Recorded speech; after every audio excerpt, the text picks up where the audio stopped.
Et salut à tous et bienvenue dans cette nouvelle vidéo. Aujourd'hui on va faire une vidéo, je vais vous présenter Windows 10. Parce que oui, il est sorti. Bon, je sais, je fais peut-être la vidéo un peu tard, parce que ça, je sais, ça fait plus de mois que qu'il est sorti, mais comme on dit, vieux motard, vaut mieux tard que jamais. C'est normal. Et on va commencer avec le retour du menu démarrer, qui a bien changé d'ailleurs. Parce qu'on voit là, c'est la partie finalement qui fait un peu penser à Windows 7, donc avec la partie donc, là, pour accéder au compte utilisateur. Et on a les applications les plus utilisées, comme on avait également en haut du menu démarrer sur Windows 7. Donc dans cette partie là, bon, on n'a rien, mais c'est normal, c'est parce que normalement on a les applications, quand on vient de les installer, elles apparaissent ici. Ensuite en dessous, donc on a l'explorateur de fichiers, les paramètres, bouton marche arrêt où on peut mettre en veille, arrêter ou redémarrer, bon ça on connaît. Et là on a accès à toutes ces applications. D'ailleurs, pour ça, un truc sympathique, bon là c'est trié par ordre alphabétique. Et là, une technique bien sympathique, c'est que si on appuie sur une lettre, hop, on a cette interface qui s'affiche. Et bien sûr, bref, on a cette interface qui s'affiche là. Et donc on a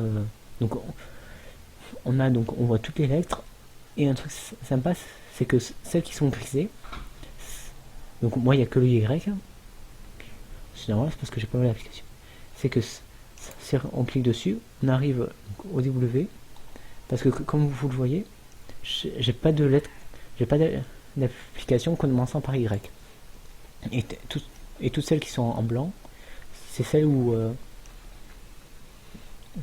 comment dire, merde, mais celle où il y a des applications installées. Et ensuite il y a les cases ici, non, c'est les briques, ça s'appelle, donc qui sont quand même là, dans le sens heureusement, donc ce qui fonctionne sous le même principe que Windows 8, mais qui sont améliorés.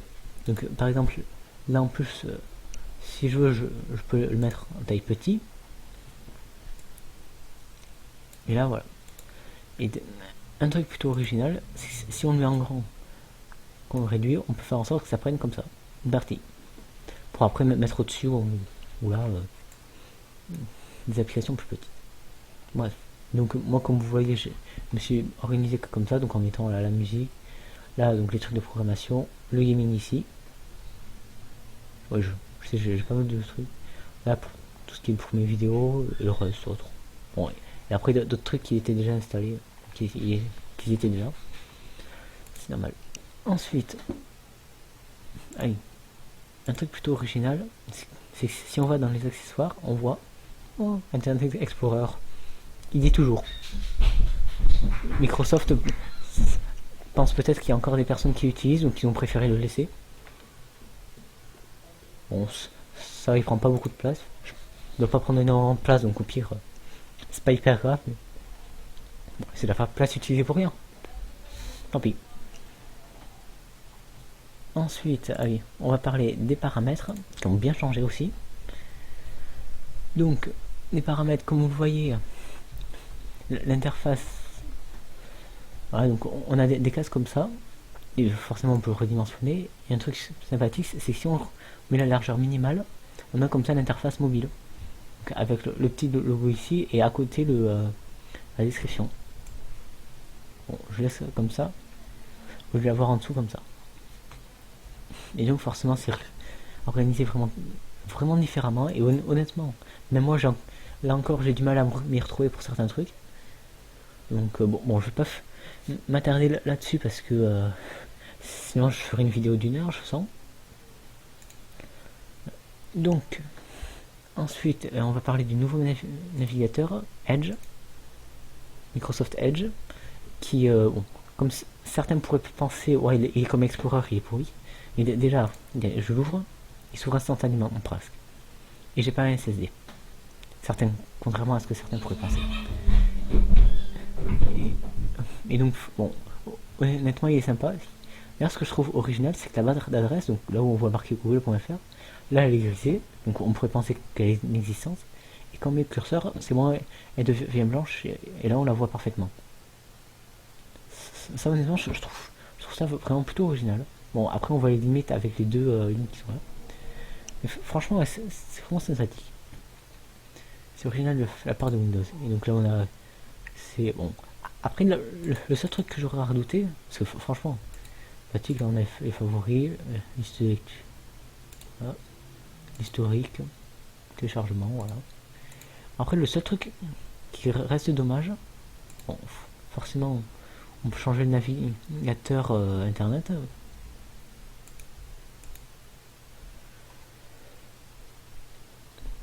Je sais, mais on peut le changer. Et le seul truc qui est dommage, c'est qu'il n'y a pas de module complémentaire pour Edge pour l'instant. On peut pas l'installer que contrairement à Firefox et Chrome. Et donc, si vous en avez, je vous conseille d'aller. Vous pouvez l'utiliser, franchement, il était vraiment très bien. Pour un navigateur de Microsoft, franchement, honnêtement, ça change énormément de Internet Explorer. J'ai vraiment vu la différence. Bon, après, forcément, si vous voulez, je vous conseille quand même à la rigueur d'avoir un navigateur à côté, celui que vous utilisez. Donc, normalement, ça doit être Google Chrome ou Firefox, ou à la rigueur Opera. Je sais qu'il y en a beaucoup qui installent. Donc, ensuite, on va parler du centre de notification. Donc là, vous voyez que j'ai une nouvelle notification, c'est là. Mais donc, honnêtement, le centre de notification, non, je trouve qu'il ressemble énormément au centre de notification pour smartphone. Que ce soit sur Android, iOS. Enfin, iOS, ouais, un petit peu moins, mais bon. Après, iOS, c'est différent. Mais ouais. Donc là, on peut même enlever la localisation, enlever. Voilà, on a les petits paramètres. On peut réduire comme ça, pour avoir que l'essentiel. Moi, je laisse comme ça pour joli. Et là, on a les notifications, on peut les effacer. Voilà. C'est sympathique. Ensuite, on va parler du nouveau multitâche qui est apparu, qui est bien sympathique.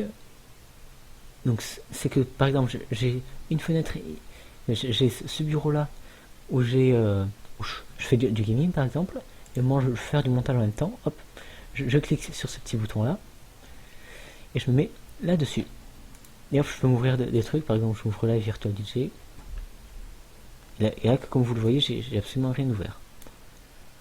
Et ça aussi, c'est vraiment plutôt original. Et hop, la Virtual DJ est fermée. Voilà. Bon. Ah non. Oui, d'accord. Bref. Ensuite, on va parler également du nouveau truc pour placer les fenêtres. Déjà, on peut toujours placer comme ça. Et un truc original, c'est que si je place, hop, vous voyez ici, il y a cette interface, enfin, ce truc-là qui s'est mis avec toutes les applications qu'on a. Et donc, par exemple, j'ai Steam, je mets, hop, ça se met à côté. Bon, forcément, Steam, c'est pas forcément optimisé pour ça. Et après, un autre truc original, bon, qui peut être utile que pour peu de personnes, c'est que quand on le met comme ça, voilà, on peut mettre 4 applications comme ça en simultané, soit là, voilà, soit là, soit là. Voilà. On peut faire dans les 4 coins. Mais le problème, c'est que comme vous le voyez, là on peut pas afficher grand chose quand même. Là, vous voyez que même la page d'accueil de Google qui ne demande pas une grosse résolution, c'est quand même vraiment limite. Et donc pour ça, je pense que ça franchement, c'est un truc génial. Mais pour ça, je pense que ce sera bien pour des grosses résolutions, comme du Quad HD ou minimum, voire de l'Ultra HD si possible, où là on aura une fenêtre en Full HD. Voilà, parce que là, comme vous voyez, on aura des trucs sympathiques. Bref. Mais donc, voilà. Ensuite, pour les applications mobiles, bon, déjà, il y a un truc sympathique, c'est contrairement à Windows 8, comme vous le voyez, là ça se met pas en plein écran et sur un truc à part.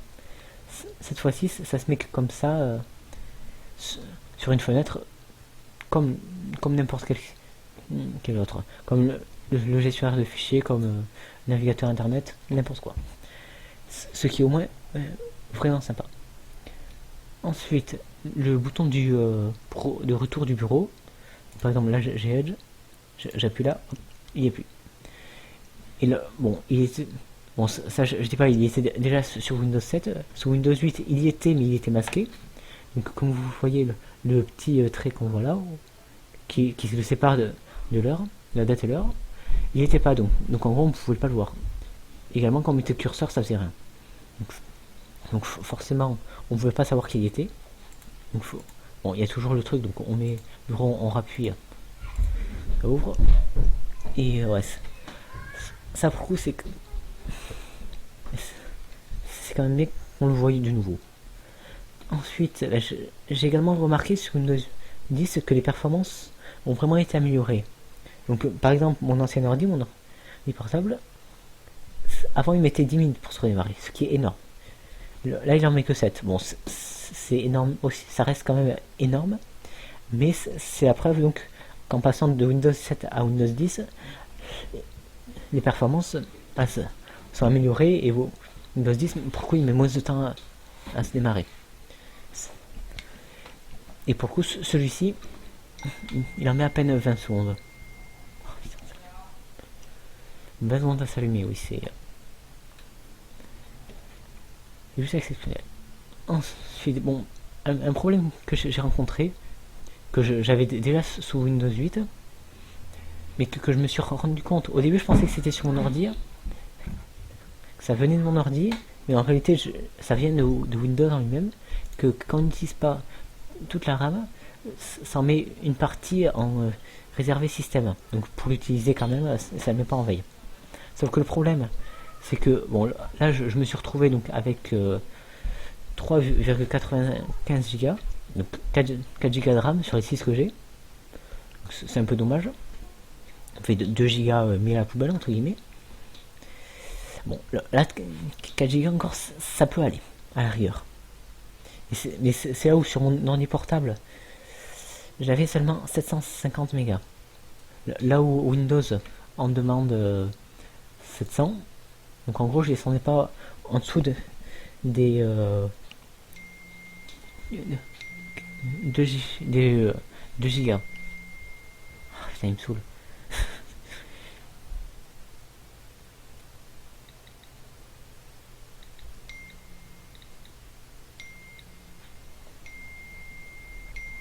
Putain, mais sérieux. Désolé, mon portable a vibré pendant un certain temps. Me fait harceler.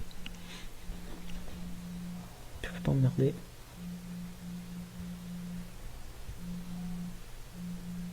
What? Non mais. Bref. Ouais. Donc. Ben voilà. Je crois que c'est déjà la fin de cette vidéo. Bon, si vous voulez. Il y a si vous regardez dans les descriptions, j'ai mis le lien pour télécharger Windows 10. Bon, un lien depuis mon site. Donc, pas un lien officiel comme j'ai l'habitude parce que mon hébergeur me le refusait. Mais ne vous inquiétez pas, c'est le fichier que j'ai téléchargé qui a servi pour faire la mise à jour de tous mes ordi, tous les ordi chez moi. Donc ne vous inquiétez pas, c'est pas un faux, c'est un truc officiel. Donc sur ce, c'est déjà la fin de cette vidéo. Et voilà, je vous donne rendez-vous à la prochaine. Et salut à tous.